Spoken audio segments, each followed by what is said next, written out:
Government of India Amasung Manipur Leingak na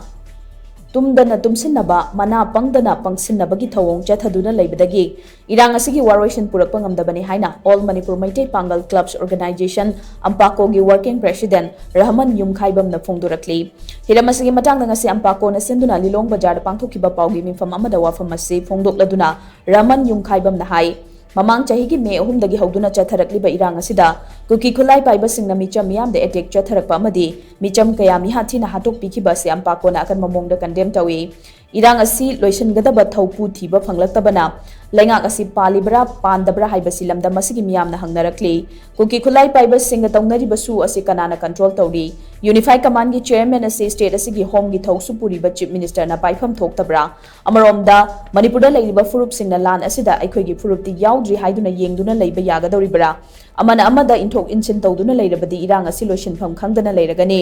aigi imungi mi sidri aigi imungi mi yaudri haiduna kayam kuina yengduna leikhigadage kuki khulai paiba singna micham miyam da onsinduna landarak laba fauba Government of India amadi Manipur Leingak na yengduna leiriba sida lamdam masigi miyam na pendaba kholaw lauduna leiri Leingak na miyam gi pendaba amadi omduna leiriba asauba sing asi pokhaira pangaiduna leiribra miyam na Leingak ta waroriba si Leingak na paikhatfam thokpa thabak sing adu paikhat biu Irang asi hauji control tahodaba tarabadi hena awaba mayok naragani matung tabada misi minagi thodok asi thoktanaba amata oina honaminaba change tokhai na chatnarabadi Manipur kan mangamloi haina sumahak na makhataki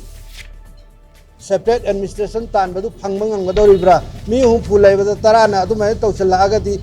koi Manipur ki satang kai be yaro haiba Manipur da lei irai cha mayam chinchina wahang kari hangakani kari harakani haiba si khangbi dabra aduna maram ora kanda mamang da thokhiba thodok chinga se amuk hanna matung da tholak tanaba honna minabada MLA tara to khaina leiriba dusu mogoi gi su thodang lokam to e aduga Manipur se hanagi laiminarami ba nungsinabagi wakhallon da chingshan minaraga amuk hanna aikoi punna chawkhat minanabagi punna waminaba punna chawkhat minaba punna nungai minaba haiba wakhallon da aikoi punna himinadaba taragadi Manipur si aigi haidna ithnik mayam chingsina machet khaidoga chatkiba taragadi ikoi Manipur ki saktang kaiba yaro haiba adugi poto mangakani adu imuna mutanarakani adu makhongpham dudagi aikoi handok minaraga Manipur dagi